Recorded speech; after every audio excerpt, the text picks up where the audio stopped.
नमस्कार, news state देख रहे हैं आप और मैं हूं आपके साथ अंकुर पांडे। खबरों के विस्तार में चलेंगे। इससे पहले बड़ी खबर, जहां बलरामपुर से इस वक्त की बड़ी खबर सामने आई है। झांगुर बाबा को लेकर के बलरामपुर पहुंची एटीएस। नीतू उर्फ नसरीन को लेकर के एटीएस पहुंची है। अवैध धर्मांतरण का मास्टरमाइंड है झांगुर बाबा। अपडेट है कि बलरामपुर से इस वक्त की बड़ी खबर सामने आई, जहां पर एटीएस के द्वारा झांगुर बाबा को लेकर के बलरामपुर पहुंचा। तो झांगुर बाबा को लेकर के बलरामपुर एटीएस पहुंची है और इसके साथ ही नीतू उर्फ नसरीन को लेकर के एटीएस यहां पर पहुंची।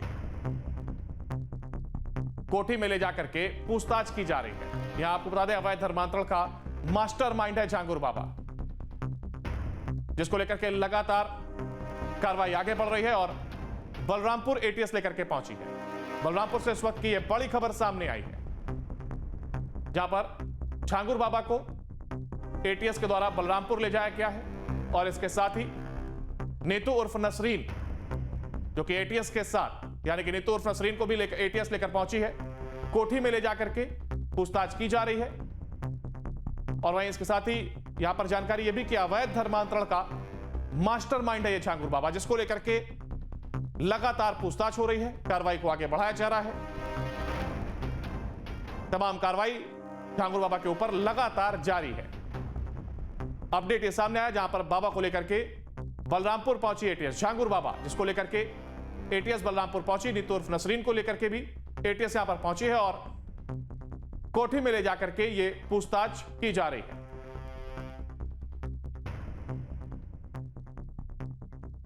झांगुर बाबा के गिरोह द्वारा काफ़ी समय से धर्मांतरण लगातार कराया जा रहा था। इसके लिए हनी ट्रैप्स का प्रशासनिक दबाव बनाना, नाबालिगों को अपने इन्फ्लुएंस में लेना, तरह तरह से ऐसे लोगों का इस्तेमाल करना जिनका इन्फ्लुएंस आसानी से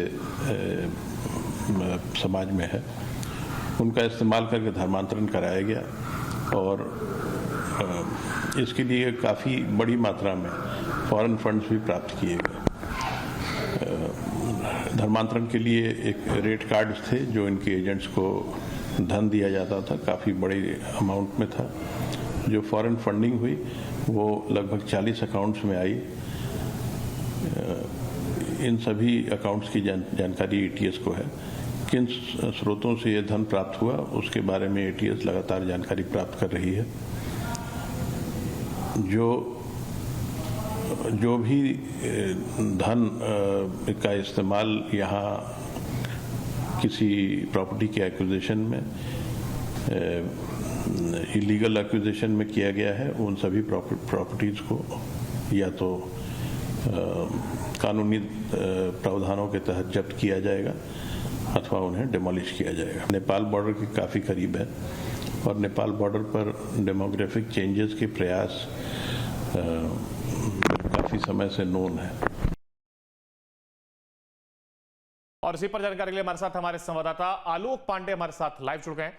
आलोक, देखिए, एक और जहां बलरामपुर लेकर के एटीएस झांगुर बाबा को लेकर के पहुंची है, तो वहीं जानकारी यह भी सामने आई कि कोठी में ले जाकर के पूछताछ हो रही है और साथ ही आलिशान ये कोठी बताई जा रही है। फिलहाल इस पूरे मामले को लेकर के क्या कुछ अपडेट?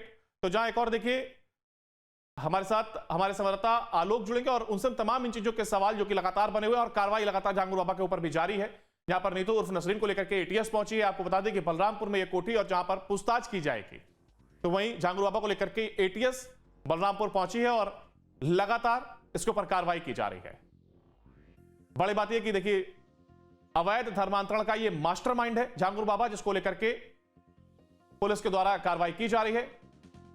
एटीएस की गिरफ्त में फिलहाल ये झांगुर बाबा है और बलरामपुर एटीएस इसको लेकर के पहुंची है। इस दौरान नीतू उर्फ नसरीन, जो कि एटीएस के साथ में, और पूछताछ होगी।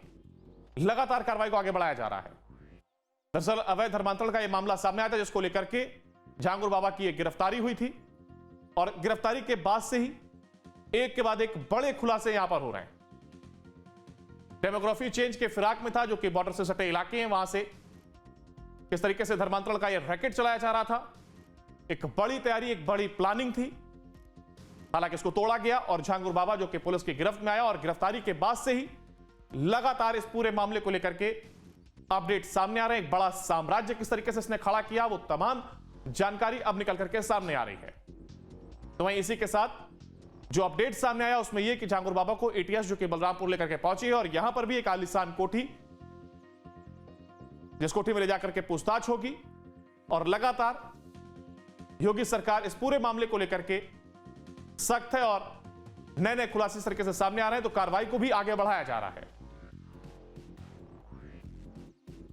अवैध धर्मांतरण का ये मास्टरमाइंड है झांगुर बाबा, जिसको लेकर के ये पूरी पूछताछ जो कि लगातार बढ़ रही है और जिस तरीके से जांच आगे बढ़ रही है तो नए नए खुलासे भी सामने आ रहे हैं। और हमारे साथ हमारे संवाददाता आलोक हमारे साथ जुड़ गए हैं। आलोक, सीधा आपके पास आते हुए देखिए, बलरामपुर जहां एक और एटीएस लेकर के पहुंची तो वही जानकारी निकलकर सामने है कि बलरामपुर में भी एक आलीशान कोठी है और लगातार कार्रवाई की जा रही है। बिल्कुल, देखिए अभी तो ये आलीशान कोठी के साथ साथ और क्या क्या आएगा ये देखना बाकी है और ये शुरुआत है।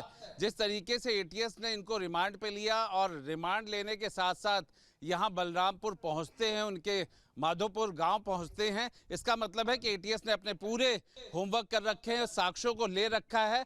ठीक लगभग 1:30 बजे के आसपास, 1:15 के आसपास वो यहाँ आते हैं जहाँ पर मैं हूँ। ये माधोपुर गांव है उतरौला का और उसके बाद हम आपको सीधा लेके चल रहे हैं कि ये देखिए यही गेट था, यहाँ से एटीएस आती है और लगभग 2 दर्जन उनके कमांडोज थे और 4 अधिकारी थे जो कि विवेचक हैं एटीएस की तरफ से और उसको लेकर आए थे झांगुर बाबा को। और उसमें जो मुख्य बात यही लग रही है कि निशानदेही जो प्रूफ इकट्ठे किए हैं एटीएस ने, जिन रिकॉर्ड्स को, जिन नेटवर्क को इकट्ठा किया है, उसको लेकर के निशानदेही और प्रूफ इकट्ठा करना, सबूत जिसे कहा जाता है, साक्ष्य को इकट्ठा करना, उन सब को यहाँ इकट्ठा किया गया है और बहुत ही तेजी के साथ एटीएस काम कर रही थी। करीब 1 घंटे रही और हम आपको घर दिखा दें, ये 3 मंजिल का घर है और सीसीटीवी भी लगा है। अगर ये फेंसिंग देखें तो आमतौर पे फौज में या हम सेंसिटिव इलाकों में देखते हैं जहां पर शस्त्र वगैरह रखे जाते हैं, तो ऐसी व्यवस्थाओं के साथ झांगुर बाबा यहाँ पे रहता था और अपनी धर्म की धर्मांतरण की फैक्ट्री चलाता था। क्योंकि ये कहना कि 1 या 2 लोगों का धर्म परिवर्तन हुआ है, ये गलत होगा।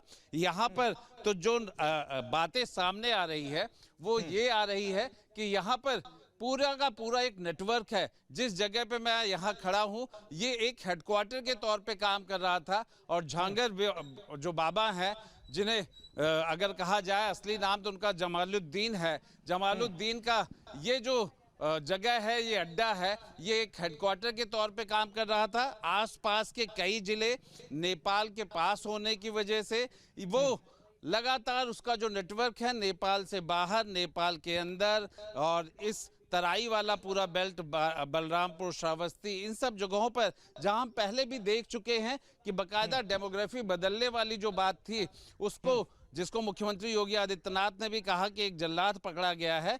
लगातार इस बेल्ट में कई ऐसे अवैध, अनधिकृत रूप से धार्मिक स्थल, मजार, इस तरह की चीजें मिली, ऐसे मस्जिदें बनाई जा रही थी जो कि इल्लीगल थी और यहाँ पे एक बड़ी कार्रवाई सरकार की तरफ से हुई थी, लोकल प्रशासन की तरफ से हुई थी। ये उसी का फॉल आउट है, कहीं ना कहीं वहीं से लिंक निकल करके आ रहे हैं और अभी भी इसका लिंक निकलना बाकी है। ये तो कहा जा रहा है कि मात्र एक ट्रेलर है, ट्रेलर की बात, पूरी फिल्म कहीं ज़्यादा बड़ी होगी और कहीं ज़्यादा व्यापक होगी। जब इसके बैंकों के अकाउंट की हम बात करते हैं, अरब देशों से आ रहा है, दुबई से बताया जा रहा है, नेपाल में बताया जा रहा है कि मल्टीपल अकाउंट्स रहे हैं और स्विस बैंक के अकाउंट्स की बात की जा रही है, तो हम समझ सकते हैं कि किस डायमेंशन पे, कितने लेवल पे जाकर के ये काम चल रहा था।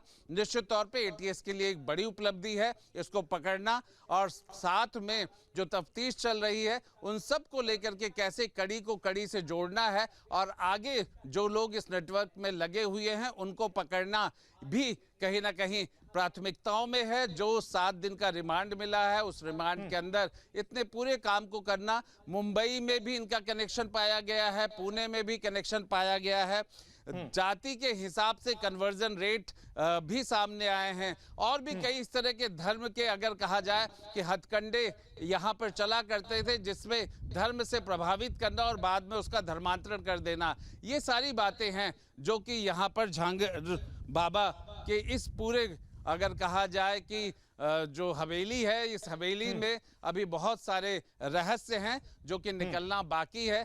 निश्चित तौर पे एटीएस एजेंसी इन सब के पास एनआईए, बिल्कुल आलोक, देखिए तमाम चीजों का जिक्र आपने किया और जिस तरीके से आपने कहा कि एक पूरी फिल्म है, हालांकि मुझको तो ये वेब सीरीज नजर आ रही है और इसका अंत क्या होगा, क्योंकि फिल्म तो एक निश्चित समय में बनती है, लेकिन जिस तरीके से इसमें अपडेट्स सामने आ रहे हैं और अब देखना होगा कि आखिर कितने और राज जो कि छिपे हुए जो लगातार सामने आ रहे हैं। बहुत शुक्रिया आपका हमारे साथ जुड़ने के लिए और इस तमाम जानकारी को साझा करने के लिए। जहां भक्ति है हर शब्द में, कथाओं में छिपे हैं दिव्य रहस्य और ज्योतिष देता है जीवन को दिशा। धर्म से जुड़ी हर बातों को जानने के लिए हमारे चैनल स्तुति को सब्सक्राइब करें। चैनल पर जाने के लिए इस लिंक पर क्लिक करें।